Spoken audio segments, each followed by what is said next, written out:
Assalamualaikum warahmatullahi wabarakatuh. Kembali lagi di channel Berita Mistis. Untuk kisah kali ini masih melanjutkan dari kisah yang sebelumnya, yaitu sebuah kisah yang berjudul Rumah Nenek dari tulisannya akun Facebook yang bernama Dewi Jambi atau DR Lestari.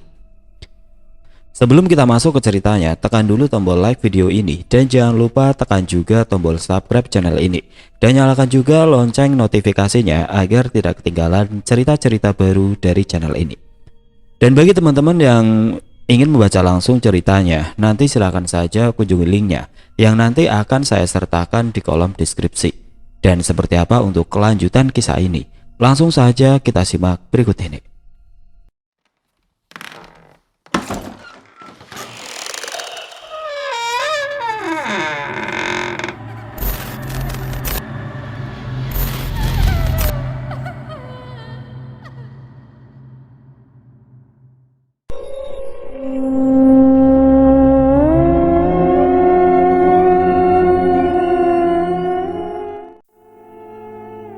Belum hilang rasa kagetnya, nenek harus kembali merasakan dentuman dalam dadanya. Kala tidak sengaja, ia melihat di celah pintu kamar Ajeng yang terbuka. Ajeng sedang bercermin dan menyisir rambutnya sambil bersenandung Jawa. Entah datang dari mana, suara dentingan gamelan datang bersaut-sautan. Seketika bulu roma nenek berdiri. Wanita tua itu mematung, merasakan hawa dingin yang menusuk. Asap tiba-tiba mengelilingi rumah. Dan dalam sekejap, suasana rumah berubah mencekam. Makhluk tidak kasat mata bermunculan, mulai dari yang berbulu lebat, berkaki satu yang diseret, tangan buntung, wajah rusak, wajah yang dipenuhi belatung, dan masih banyak makhluk lainnya. Mereka menyebar ke segala ruangan seperti zombie, dengan wajah yang menyeringai dan kelaparan.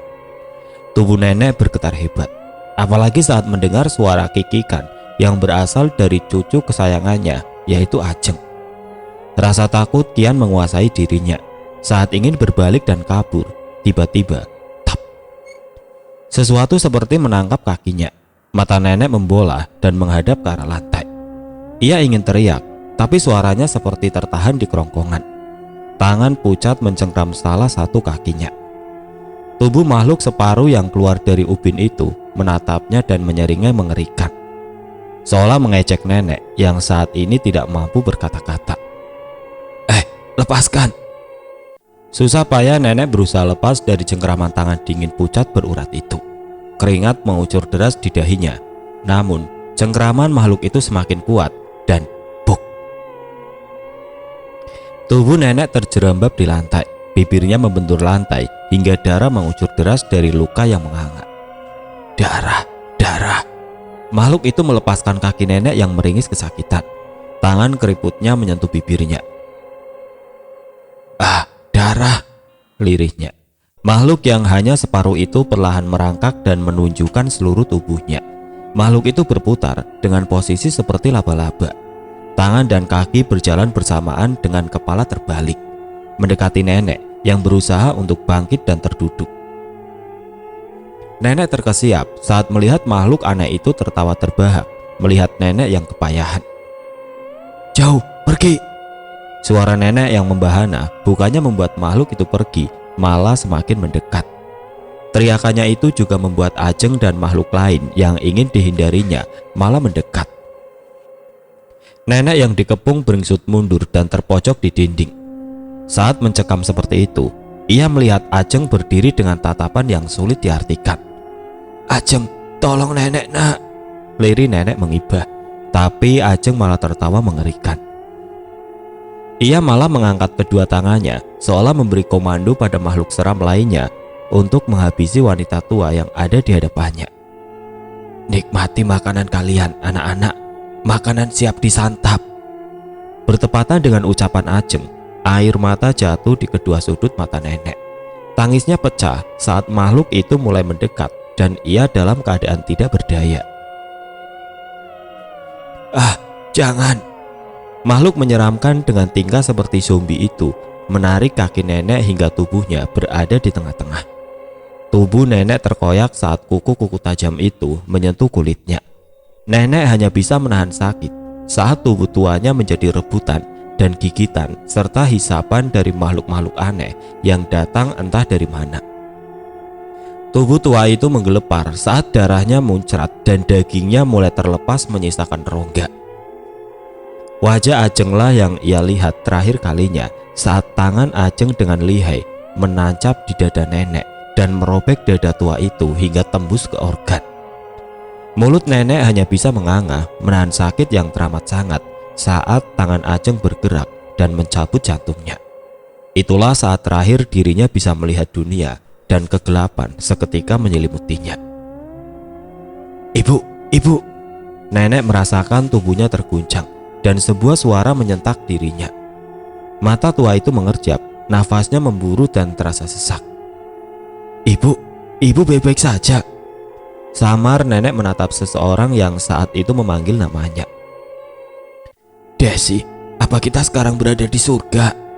Tanya nenek saat ia menatap anak gadisnya yang kini berada di hadapannya dan sedang menatapnya cemas. Kita di rumah, Bu. Ibu kenapa tidur di sini? Ibu sakit. Perlahan bule Desi mendekat ke arah nenek dan membantu tubuh ringkih itu terduduk. Mata nenek mengerjap dan menyisir sekitar, seolah tidak percaya dengan apa yang dilihatnya. Ia menyentuh bibir dan dadanya. Tidak ada luka sedikit pun di tubuhnya. Apa yang ia alami tadi hanya mimpi semata. Desi menatap ibunya heran. Mbak Rina mana?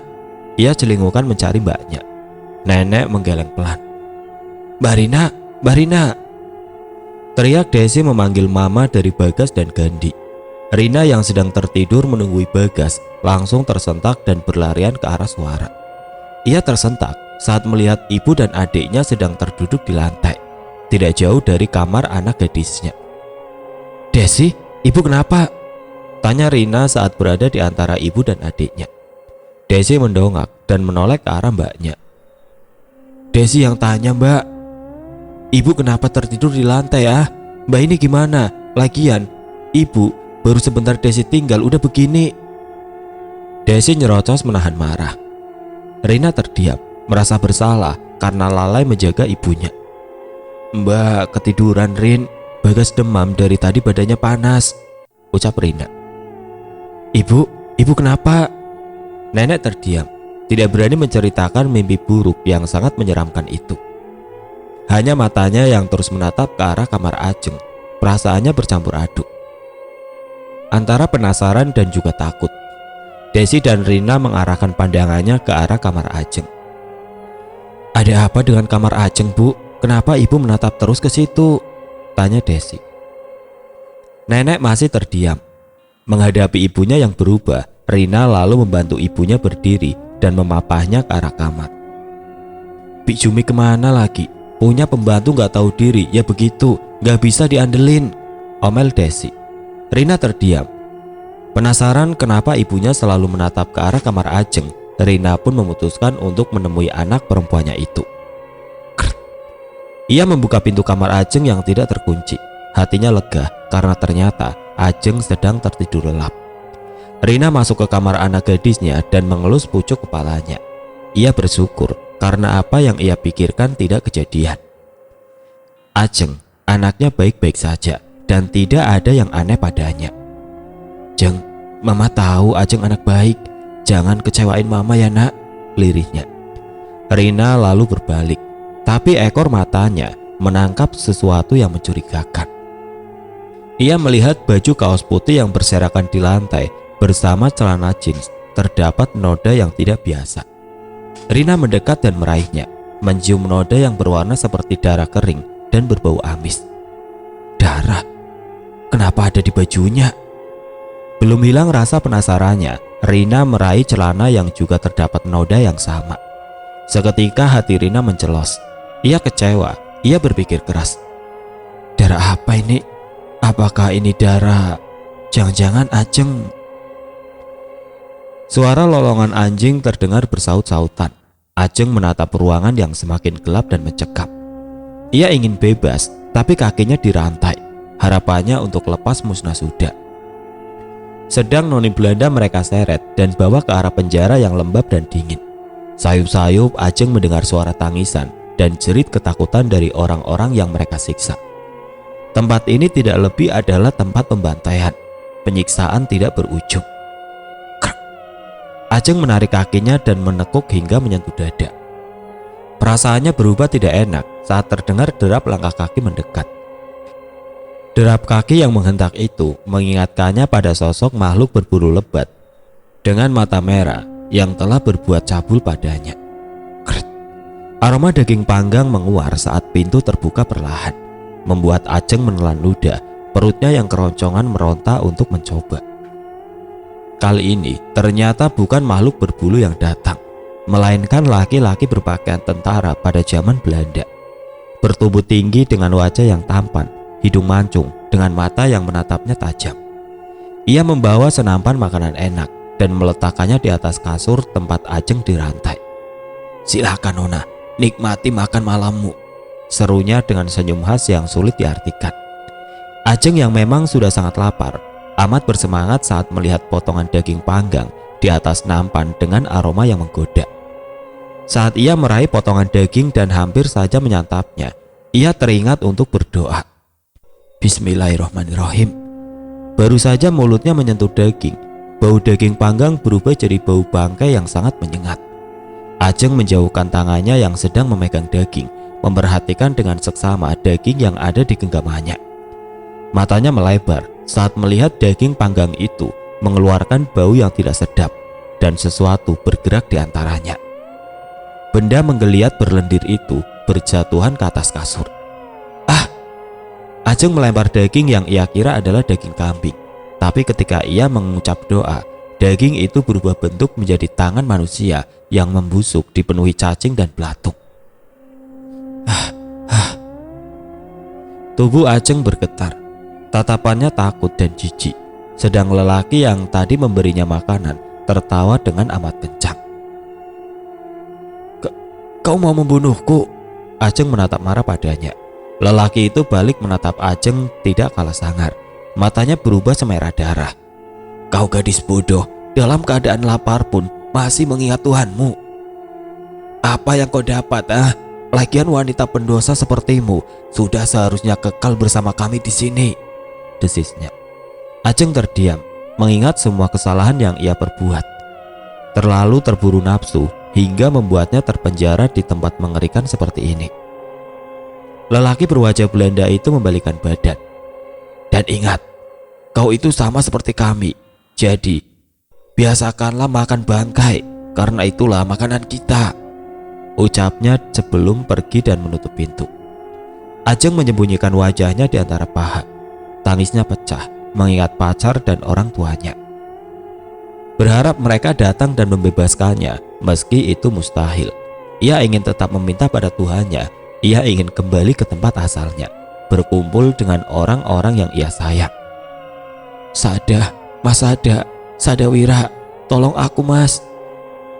Suara monitor di ruangan tempat Sada dirawat terdengar tidak beraturan. Bukti bahwa pemuda itu masih dalam keadaan kritis karena luka yang ia terima dari gadis yang mirip dengan pacarnya. "Sada, Mas Sada." Dalam kondisi tidak sadarkan diri, lelaki berhidung mancung itu samar mendengar suara gadis yang amat ia cintai. Ajeng sayang, kamu di mana?" Sadawira mencari suara Ajeng yang terdengar lirih dan menyedihkan. "Aku di sini, Mas." Di kejauhan Sadawira melihat lambaian tangan Ajeng di sebuah rumah bergaya Belanda yang tidak terawat dengan jamur dan beberapa bagian dinding yang menghitam. Pohon besar dan gersang mengelilingi rumah yang tanpa sinar lampu hingga terkesan angker. Hanya karena pendar cahaya rembulan yang membuatnya bisa melihat di remangnya malam. Ajeng!" Semakin Sada berlari, semakin rumah menjauh, seolah benda itu bergerak. Sada terengah-engah, nafasnya tersegal, namun ia tidak menyerah. Pemuda tampan itu melanjutkan usahanya untuk menolong Ajeng yang sepertinya terperangkap di dalam rumah. Kali ini ia mampu mencapai rumah dan kini ia berdiri di ambang pintu rumah peninggalan Belanda itu. "Ajeng!" Sada menggedor jendela yang tepat berada di hadapan Ajeng. "Tolong Ajeng, Mas," lirih gadisnya. "Ajeng!" Sada berusaha keras untuk bisa masuk ke dalam. Berulang kali ia menendang pintu, tapi tidak berhasil. Dan tendangan ketujuh, Sada berhasil membuka pintu hingga terbuka lebar. Brak! Ajeng! Gelap. Ruangan itu sangat gelap. Hanya terdengar suara kaki yang mendekat dan Mas Sada, Mas. Baru saja Sada hendak melangkah mendekat dan samar-samar wajah Ajeng terlihat. Gadis itu seperti ditarik menjauh darinya, masuk ke dalam kegelapan. Mas. Sada tidak putus asa. Ia berlari mengejar Ajeng di tempat yang sangat gelap. Anehnya, ruang itu seperti hampa. Kaki Sada terasa amat ringan dan mengawang.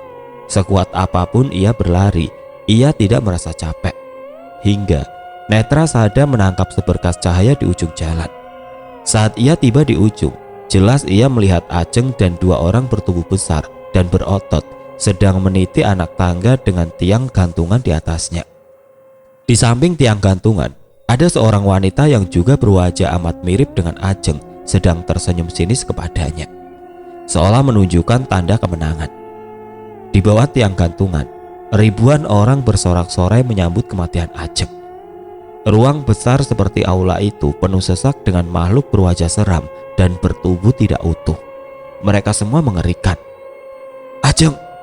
Panggil Sada saat gadisnya itu sudah berdiri di bawah tiang gantungan. Namun Ajeng yang ia panggil tidak menyahut. Pandangannya kosong. Sedang wanita yang sedang duduk di singgasana itu berdiri dan menunjuk ke arah Sada. Gadismu ini akan segera mati karena perbuatan kotornya dengan dirimu, dan kau pun akan segera menyusul. Selamat datang di dunia kami, Tuan Sadawira. Siap-siaplah mengabdi kepadaku. Bertepatan dengan ucapannya, dua orang berotot itu melingkarkan tali ke leher Ajeng dan Ajeng! Dengan mata kepalanya sendiri, Sada melihat jelas Ajeng yang tergantung dan menahan sakit. Tapi ia tidak dapat menolong karena banyaknya yang menghalangi. Tubuh Sada luruh dan tangisnya pecah seketika. Di saat itu dalam hati Sada berkata, izinkan kami menebus kesalahan kami Tuhan, dan selamatkanlah kami. Seolah Tuhan mendengar doanya, tubuh Sada seperti ditarik sesuatu dengan kuat, kembali ke lorong gelap yang panjang. Dan saat tiba di ujung yang terdapat sinar teramat terang, tubuh Sada bagai dilempar dan jatuh ke dalam jurang yang amat dalam. Ah! Sada, bangun nak! Bersamaan dengan suara yang ia dengar, mata Sada mengerjap berulang kali, dan ia merasakan sebuah pelukan erat, juga tangis yang menyayat. Sada! Mama! Samar Sada melihat wajah mamanya yang menangis menatap dirinya. Tangannya mengelus pucuk kepala Sada dengan sayang. Kamu sudah sadar nak? Mama kira mama akan kehilangan dirimu nak. Siapa yang sudah tega berbuat seperti ini padamu? Sada terdiam. Tidak mungkin ia mengatakan hal yang sebenarnya. Sedang ia tahu jika yang berada dalam tubuh Ajeng itu bukanlah Ajeng yang sesungguhnya. Apalagi yang tadi ada di mimpinya. Ia yakin itu Ajeng yang memang meminta tolong padanya. Mah, tolong carikan ustadz yang berpengalaman. Sada butuh. Tiba-tiba Sada meraih tangan mamanya dan memohon dengan sangat. Ustadz, untuk apa? Tanya mamanya heran. Nanti Sada cerita. Sada mohon mah, tolong Sada carikan Pak Ustadz sebelum terlambat. Sembari menahan tangis, Sada kembali memohon pada mamanya. Ia begitu khawatir dengan nasib Ajeng. Bagaimana jika ia melukai orang-orang terdekatnya? Sedang Ajeng hanya mampu menangis di sebuah ruangan gelap dan lembab dengan tetes air yang terdengar jatuh menetes satu-satu di ujung ruangan. Hawa anyep dan sumpek terasa begitu pekat. Gadis itu masih meringis menahan sakit di sekitar perut dan kemaluannya. Rasa lapar yang tiada terhingga membuat tubuhnya lemas. Namun, ia tetap bertahan meski di hadapannya terdapat senapan daging yang mengeluarkan aroma lezat dan membuat ia menelan ludah. Ajeng tetap bertahan, mengingat sebelumnya ia pernah disuguhkan makanan yang sama.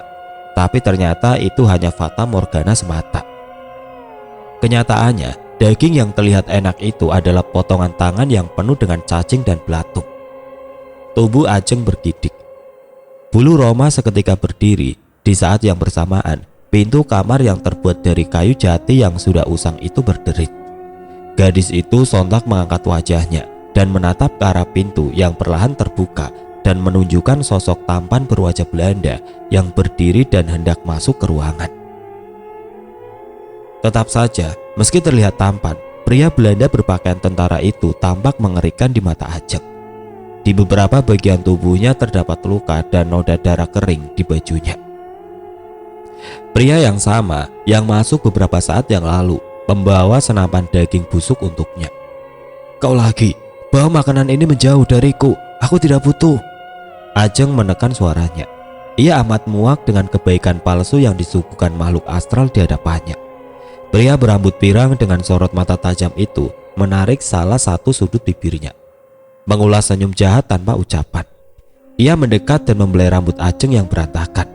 Ajeng menepis tangan itu, tapi dengan mudah pria itu mencengkram tangannya. Ajeng meringis kesakitan. Tubuh gadis itu ia dorong hingga Ajeng terbaring lemas di atas ranjang yang kotor, berdebu dan penuh dengan noda darah. Tubuh gadis itu ia tindih. Ajeng meronta dan berusaha menolak saat pria berwajah tampan itu dengan beringas mendaratkan kecupan demi kecupan di leher Ajeng tanpa ampun. "Lepasin!" Di tengah tangisnya, Ajeng berusaha sekuat tenaga untuk melepaskan tubuhnya. Tap! Pria Belanda itu mencengkram kedua tangan Ajeng yang berulang kali memukul tubuhnya. Kini hanya jarak sekilan, wajah pria itu berada di atas wajah Ajeng. Mata tajamnya menyorot ke dalam mata Ajeng. Dada gadis itu bergemuruh kencang, takut. "Sudah lama aku tidak menikmati tubuh indah dari wanita cantik seperti dirimu. Wanita modern yang dengan sukarela masuk ke dalam duniaku dan terjebak di sini. Bersikaplah baik dan kau akan bernasib lebih baik. Menyerahkan dirimu dengan sepenuh hati seperti Nyai yang kini sedang berada di tubuhmu." Ajeng tertegun. Ia tidak menyangka pria Belanda ini bisa bicara lembut padanya. Apa ini sebuah jebakan semata? "Aku tidak peduli dengan semua tawaranmu. Yang aku mau sekarang pergi dari tempat terkutuk ini dan kembali ke duniaku." Teriak Ajeng yang membuat pria itu terkekeh dan semakin mengencangkan cengkraman tangannya. "Gadis bodoh, berharap bisa lepas. Mana mungkin bisa." Plak! Satu tamparan mendarat di wajah Ajeng yang seketika meninggalkan noda kemerahan. Gadis itu semakin tertekan. Perih di wajah tidak sebanding dengan perih di hatinya. Bulir bening itu kembali merembes di sudut matanya. Namun pria itu tidak menghiraukan. Dengan kejamnya ia kembali menyibak pakaian yang dikenakan Ajeng hingga bagian dada gadis itu terekspos sempurna, menunjukkan kulit putih bersih tanpa noda yang menggoda. Pria Belanda itu semakin gencar melayangkan kecupan-kecupan penuh hasrat. Teriakan dan makian yang terlontar dari bibir tipis Ajeng tidak ia hiraukan. Tenggelam pada nafsunya yang membuncah karena kemolekan tubuh dan paras cantik gadis berdarah Jawa. Sembari menahan perih, Ajeng menutup matanya. Lagi dan lagi, mahkota kewanitaannya merasakan perih yang teramat sangat. Sakit. Hujaman demi hujaman yang diberikan pria Belanda itu nyaris membuatnya pingsan. Gadis itu lemah tidak berdaya, menahan sakit yang teramat sangat. Ia yakin saat ini mahkotanya itu terluka dan mengeluarkan darah. Puas menyalurkan hasratnya, pria bertubuh kekar itu bangkit dan meninggalkan Ajeng begitu saja. Seraya merapikan pakaiannya, ia membiarkan tubuh lemas gadis itu meringkuk dengan tangis yang membanjiri wajahnya. Ajeng benar-benar frustasi. Harapannya kian pupus, sepertinya ia semakin pasrah. Tidak ada kesempatan untuknya pergi ataupun lari dari tempat laknat yang kini mengurungnya. Perlahan Ajeng merapikan kembali pakaian yang berantakan, menutup aurat. Tubuhnya yang kian ternoda semakin membuatnya merasa rendah diri. Sesal kian terpatri di ujung hati. Kenapa bisa ia berbuat nista yang membuatnya kini terpuruk dan jatuh dalam lembah iblis, di mana ia kini menjadi pelampiasan nafsu setan-setan yang haus akan hasrat duniawi. "Mama, Ajeng ingin pulang. Ajeng ingin melihat wajah Mama. Maafkan Ajeng, Ma. Ajeng sangat menyesal." Lirih kata itu ia ucapkan seiring tangisnya yang berderai jatuh dengan derasnya. "Tuhan, aku tahu aku salah. Aku hina. Jika bisa meminta, aku ingin kembali pulang dan bertobat. Aku mohon." Dalam tangis dan tubuh yang teramat lemah, Ajeng berusaha bangkit dan menyentuh selangkangannya. Darah yang mengalir deras ia usap dengan telapak tangannya. Mata basahnya menatap nanar cairan merah pekat kental yang keluar dari daerah kewanitaannya. Ia hanya mampu mendesah. Sesak terasa merajai relung jiwanya. Rasanya ia sudah tidak sanggup dan ingin mati saja. Tapi ia tidak ingin hidup selamanya di tempat menjijikan yang kini mengurungnya. Ia ingin kembali, meski kenyataan itu sulit. Di kamar Ajeng, tubuh milik Ajeng menggeliat menahan nyeri di perut dan daerah kewanitaannya. Tangan putihnya menelusur ke daerah paha, merasakan ada yang basah. Matanya yang semula terpejam, perlahan mengerjap dan menatap telapak tangannya yang basah dan juga lengket. Kelopak mata itu melebar dan bola matanya nyaris keluar saat melihat darah membanjiri paha dan telapak tangannya. "Gendruwo sialan, ini pasti ulahmu," sungutnya. Ia lalu menggeser tubuhnya. Dengan tertunduk ia melangkah menuju kamar mandi, membersihkan sisa darah yang masih keluar. "Awas kau Gendruwo, berani-beraninya kau menyentuh Ajeng." Tubuh itu kini terbaring lemas seperti mayat di atas pembaringan. Asap tipis keluar dari ubun-ubun kepalanya dan hilang dalam sekejap, masuk ke dunia lain dan perlahan membentuk sosok wanita cantik dengan kebaya berwarna hitam. Kain panjang berwarna emas membalut tubuhnya. Wanita itu dengan wajah penuh amarah memasuki rumah megah bak istana yang merupakan wilayah kekuasaannya. Dayang-dayang berpakaian coklat yang selaras dengan kain yang mereka pakai berjajar rapi menyambut kedatangan nyonya rumah dengan hati deg-degan. Tidak ada seorang pun yang berani menatap mata merah wanita yang mereka sebut Nyai. "Mana Gendruwo?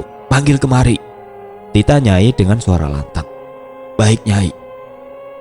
Dua orang dayang melangkah menjauhi Nyai yang nampak murka di singgasananya. Tak lama sosok yang dicari datang dengan langkah tergopoh-gopoh. Mata merah dengan bulu di sekujur tubuh itu menunduk saat Nyai menghentak kakinya hingga tanah serasa bergetar. "Kau beraninya menyentuh gadis itu? Bukankah kau tahu jika ia belum mati?" "Aku belum sepenuhnya membuat tubuhnya menjadi milikku. Masih butuh 3 nyawa sebagai tumbal kekuatanku. Jadi selama tujuanku belum tercapai, kau jangan berani-berani menyentuh gadis itu. Mengerti?" Gelegar suara Nyai membuat semua dayang dan Gendruwo menunduk takut. Kembali, Nyai merubah diri menjadi asap dan hilang dalam sekejap, membuat semua yang berada di aula lega dan kembali ke kegiatannya semula. Rina berjalan menuruni anak tangga. Perasaannya kian resah memikirkan noda darah di pakaian Ajeng.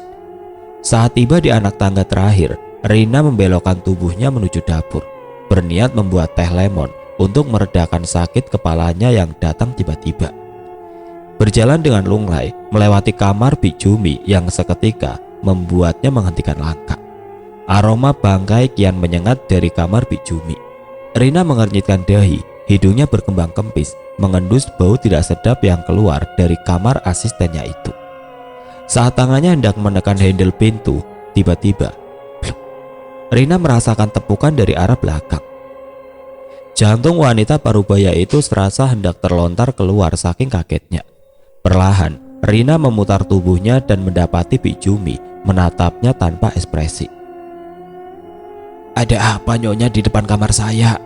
tanyanya dengan suara parau.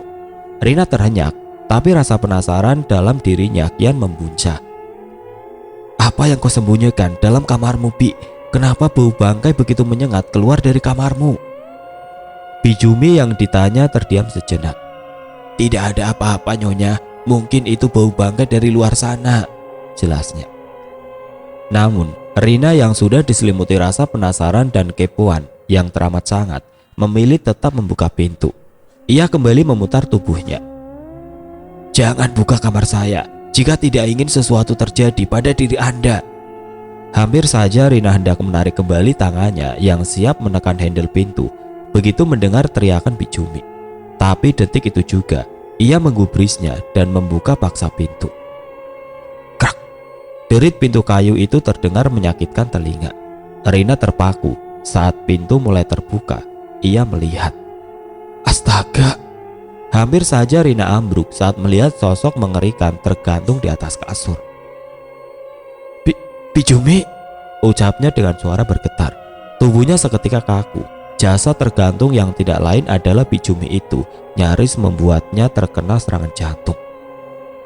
Jasad Bijumi yang mengerikan dengan lidah terjulur keluar, tubuh sebagian biru dan menghitam.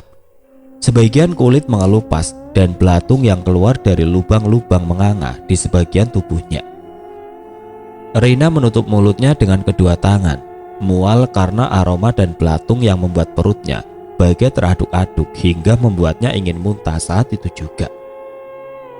Kalau yang di hadapanku ini Bijumi, berarti... Sudah aku peringatkan, jangan dibuka. Dasar manusia tidak bisa diperingatkan.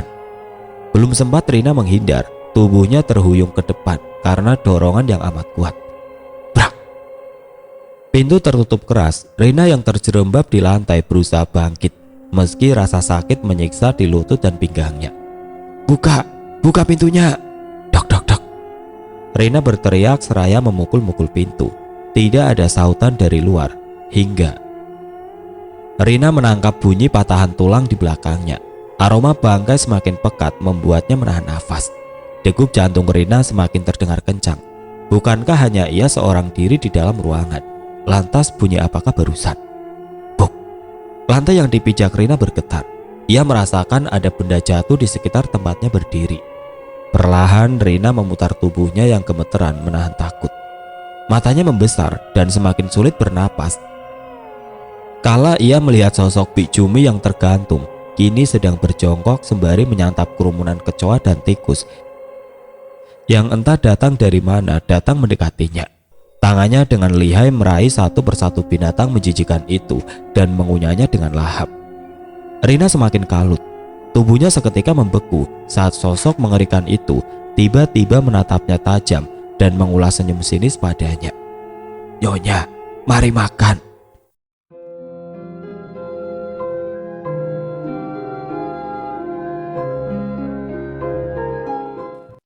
Oke teman-teman, sampai di sini dulu ceritanya. Nantikan kelanjutan kisah ini di video berikutnya. Agar tidak ketinggalan, klik tombol subscribe channel ini dan nyalakan lonceng notifikasinya. Wassalamualaikum warahmatullahi wabarakatuh.